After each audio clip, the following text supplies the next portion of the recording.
What happens when a black man gives a teddy bear to a crying white child on a plane and gets dragged off moments later? He never raised his voice. He never broke a rule.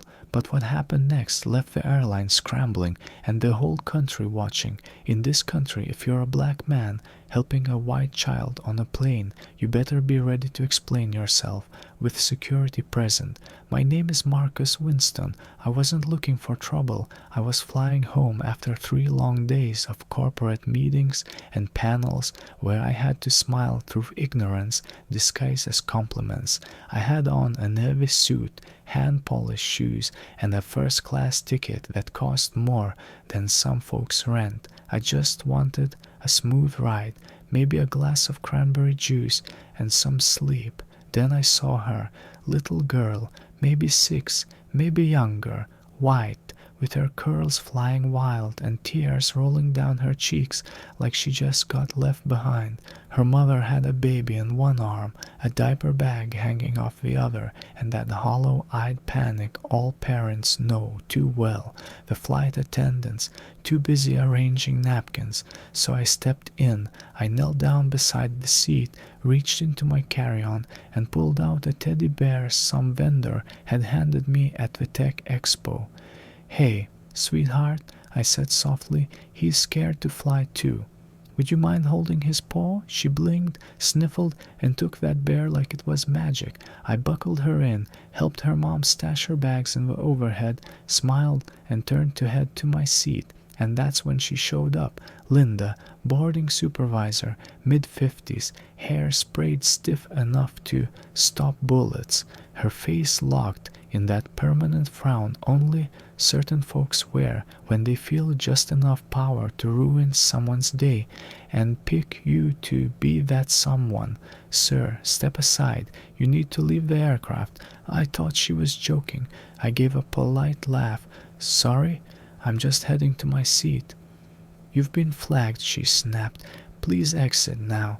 "Flagged by who?" I asked. "For what?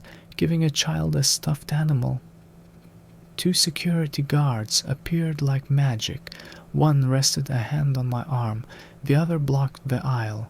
I heard the rustling of phones recording. A few passengers stared. Most just looked away. Meanwhile, the little girl clutched the bear and whispered, "He was nice."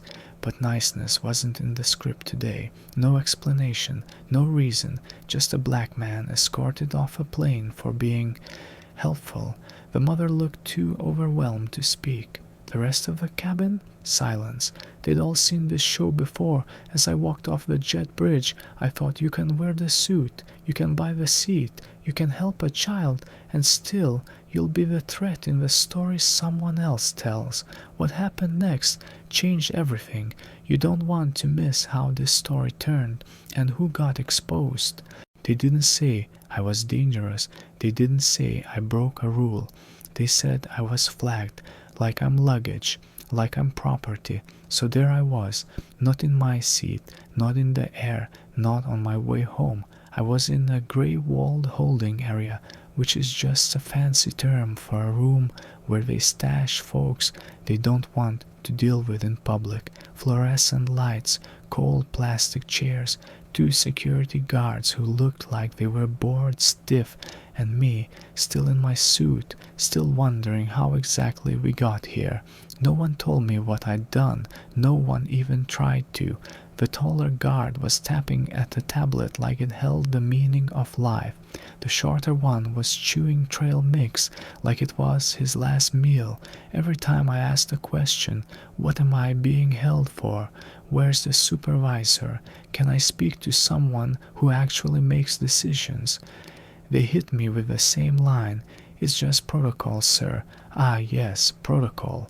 The magic word that covers everything from locking you in a room to ruining your day without explanation. Protocol means no one has to use judgment, empathy, or common sense. Protocol means, don't blame me, I'm just pressing the button. So I sat, and while I sat, passengers boarded that plane, people with half my credentials, half my decency, and not even a quarter of my patience. But their skin, it never raised a flag. About 30 minutes in, the door creaked open and in walked a young technician, looked no older than 25, awkward, eyes darting everywhere. Name tag said Daniel. He held a USB stick like it was radioactive. I checked the footage from gate 9B, he said to the guards. That guy, the one you pulled, he didn't do anything. He helped a little girl. That's literally all. I figured someone should know. And just like that, Daniel, the intern, walked out of the room like he had just spoken to ghosts.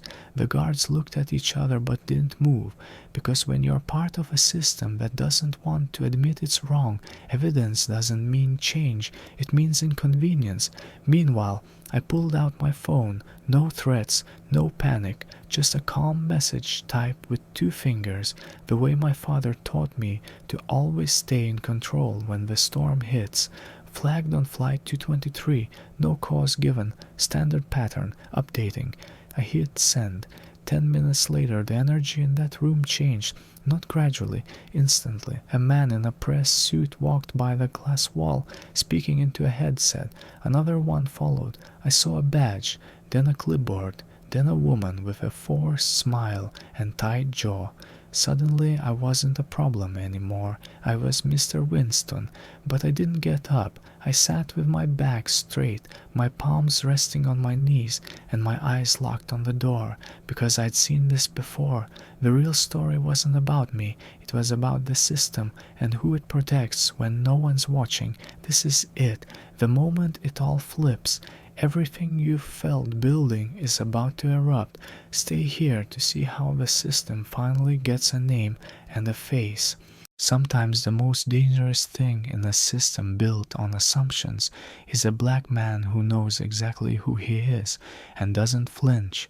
The door opened and everything changed, not because someone suddenly found a conscience, not because protocol woke up and decided to behave. No, because the wrong man got flagged and the right people just found out about it.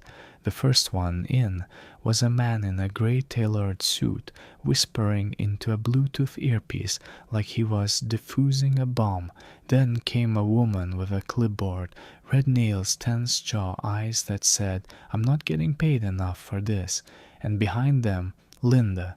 Yes, that Linda, still in uniform, still holding onto her clipboard like it could save her job, but now she looked less like an authority figure and more like a student waiting to find out if she failed the final exam. They asked me if I wanted to return to the flight. I didn't move. They offered vouchers, apologies. One even said, "We hope to make this right." I raised an eyebrow and spoke slowly. "Let me ask you something. Did anyone bother to ask why I was flagged before I got pulled off that plane? Or did someone say, 'He's black and confident, must be trouble'?" Silence. Then I looked straight at Linda. "You ever heard of a National Civil Aviation Oversight Commission?" She blinked. "How about the Passenger Equity Initiative?" "Nothing." "Okay, what about Marcus Winston?" Now she froze, completely still, because in that moment the gears finally clicked into place. I stood up, straightened my jacket. "See, I chair both of those, which means I don't just fly on these planes. I help decide how they're allowed to treat the people on them." You could feel the tension shift, like the entire room just realized they'd been playing checkers on a chessboard. The woman with the clipboard, her smile evaporated. Linda's face, pale, like every ounce of power just drained out of her. She opened her mouth, maybe to apologize, maybe to explain, but I held up a hand. "No need. You didn't want to know who I was. You decided I was no one." Outside the glass door, I saw passengers still moving through security. Normal people, good people, people who could have been me, and next time might be. So no, this wasn't just about me. That afternoon, the footage went viral. The headlines didn't say "Angry Man removed from flight." They said "Federal Aviation Authority Chair kicked off plane without cause." By evening, airline reps were on camera, reading apologies written by lawyers. Linda placed on administrative leave. Eventually, quietly, dismissed, but none of that gave me back my seat, or the silence in that cabin, or the eyes that watched me walk off that plane and said nothing. No, this wasn't revenge. It wasn't even victory. It was proof. Proof that respect is rented in this world unless you own your name, and I do. If this story spoke to you, help us speak louder. Subscribe to Suspect by default. Hit the bell so you don't miss the next truth that needs to be told.